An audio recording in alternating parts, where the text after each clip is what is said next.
युवा क्रांतिकारी नेता बॉबी पवार जी हैं, जो लगातार कई वर्षों से संघर्ष कर रहे हैं और उत्तराखंड के जनमानस के दिलों में बॉबी पवार आप आज की डेट में राज करते हैं।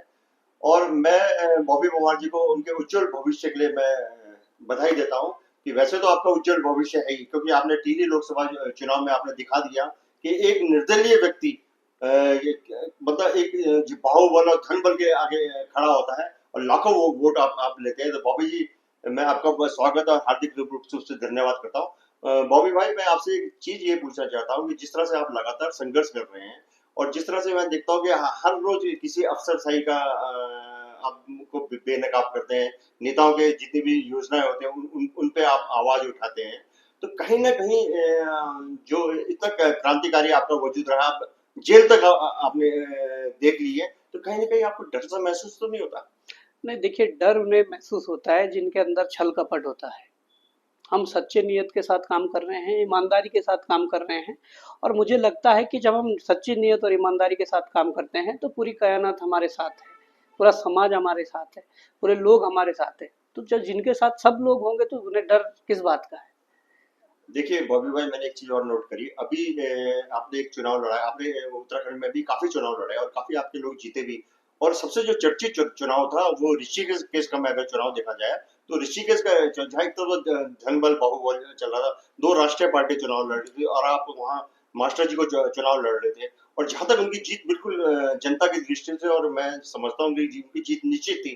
तो ऐसा अंतिम समय में ऐसा क्या हो गया कि वहां पर हमें निराशा हाथ लगी? देखिए, जो छल बल सरकारों के द्वारा किए जाते हैं, जो षड्यंत्र किए जाते हैं, और निश्चित तौर पर हुए हैं। आप ये देख लीजिए, नगर निगम मेयर का देहरादून का इतना बड़ा चुनाव जहाँ 4 साढ़े 4 लाख 5 लाख वोट थे, उसको छोड़कर डीएम देहरादून, एसएसपी देहरादून, ऋषिकेश जैसे छोटे चुनाव में चले जाते हैं जहाँ लगभग 60-70 हजार वोट थे।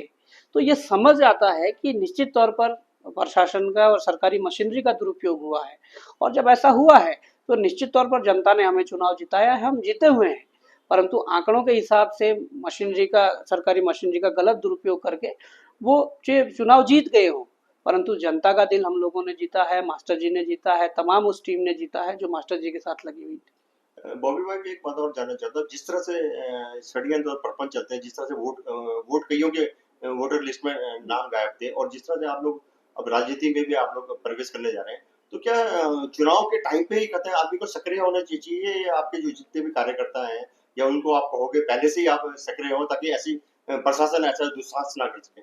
देखिए, बिल्कुल सक्रियता बनी रहनी चाहिए। और हमने भी चुनाव लड़ा है तो चुनाव लड़ने के दूसरे दिन से हम लगातार क्षेत्र में बने हुए हैं। हम अलग अलग जगहों पर अलग अलग मुद्दों पर लड़ रहे हैं, क्योंकि सक्रियता बनी रहनी चाहिए। केवल चुनाव लड़ना उद्देश्य नहीं होना चाहिए।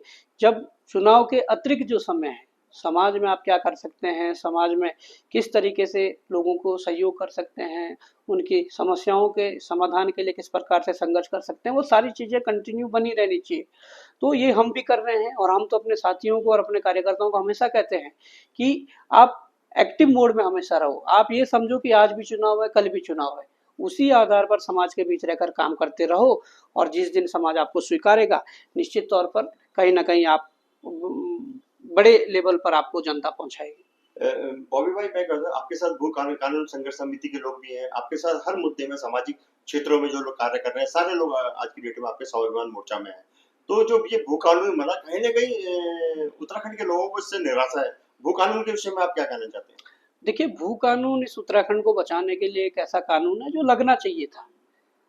उस भू कानून के तहत बहुत सारी चीज़ें हैं जो उत्तराखंड में नहीं होनी चाहिए थी, पर भू कानून जब हटा बीच में तो बहुत सारी चीज़ें हुई है। गलत लोगों के हाथ में वो जब ज़मीनें गई है तो उससे क्या है कि प्रदेश का जो एक माहौल था, जो वातावरण था, वो चेंज हुआ है। इस बात को उत्तराखंड सरकार भी मानती है कि डेमोग्राफी चेंज हुई है। पर डेमोग्राफी चेंज हुई है, उसके जिम्मेदार कौन है? क्या पुरुषोत्तम भट्ट जी उसके जिम्मेदार है? क्या बॉबी कुमार जी उसके जिम्मेदार है? जिम्मेदार तो सत्ता पर बैठे हुए लोग हैं जिन्होंने डेमोग्राफी चेंज करवाई है। जिन्होंने जो मैं तो ये कहता हूँ कि बांग्लादेश से आए हुए रोहिंग्याओं के लिए आप कह रहे हैं कि आप फ्लैट बनवाएंगे, आप तमाम प्रकार की चीजें करेंगे। हमारे और जगहों पर जो स्थानीय हैं, जो 50-50 100-100 वर्षों से यहाँ रह रहे हैं, उनके ढाबे तुड़वा दिए, होटल तुड़वा दिए, उनके मकान पर बुलडोजर चलवा दिया। तो इस प्रकार की जो डेमोग्राफी चेंज होने वाली जो बात है, निश्चित तौर पर ये भू कानून का ही एक असर है। जिस जो कि भू कानून अगर शक्तिशाली नहीं है या सशक्त नहीं है इस प्रकार की चीजें होंगी। क्योंकि जहाँ पर जंगल के जंगल काट दिए गए हैं, जिन जंगलों में बहुत से पेड़ हुआ करते थे, जो यहाँ के लिए शुद्ध वातावरण, देहरादून जैसी सिटी जानी जाती है उस चीज के लिए, वो सारे खत्म कर दिए हैं। तो वो इसीलिए हो रहे हैं कि लोग आ रहे हैं और वो भू कानून सशक्त नहीं है। जहाँ मर्जी 4 पेड़ काट कर, 10 पेड़ काट कर अपना ठिया बना ले रहे हैं, और उसी ठिये पर सही साल रहते रहते वो हजारों पेड़ काट दे रहे हैं। तो बहुत सारी चीजें हैं, जमीनों की लूट खसोट है, और भू कानून लगना चाहिए। वास्तव में सशक्त भू कानून लगना चाहिए। परंतु जो अभी वर्तमान समय में भू कानून लाया है, वो कहीं ना कहीं मुझे लगता है कि वो एक दिखावा है। क्योंकि जिस प्रकार से सरकार पहाड़ मैदान की बात करती है, तो सरकार ने भू कानून में पहाड़ मैदान वाली बात की है। 11 जिलों में आपने भू कानून लागू किया है, हरिद्वार उधम सिंह नगर को छोड़ा है। क्यों छोड़ा है? क्या हरिद्वार उधम सिंह नगर उत्तराखंड का हिस्सा नहीं है? और मैं तो कहता हूं कि हमारे राज्य में सबसे ज्यादा अगर कृषि भूमि है तो हरिद्वार उधम सिंह नगर में है। तो क्या उन जिलों को छोड़ा जाना चाहिए था? मैं आपसे और सुनो, पूछ रहा हूँ, मैं आप एक ऐड मिनट, कर लीजिएगा। एक मिनट, उन उन जिलों को बिल्कुल भी नहीं छोड़ा जाना चाहिए था। उन जिलों पर भू कानून लगना चाहिए था, क्योंकि कृषि भूमि बच जाती।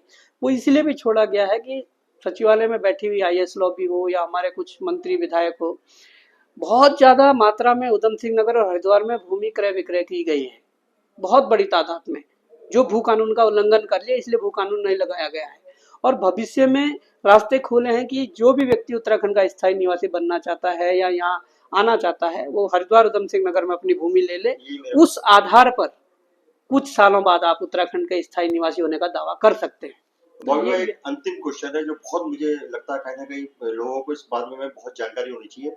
जिस उद्देश्य के लिए उत्तराखंड के लिए लोगों ने आंदोलन किया, सालों आंदोलन के बाद उत्तराखंड राज्य बना, आज परिश्रमण की स्थिति हो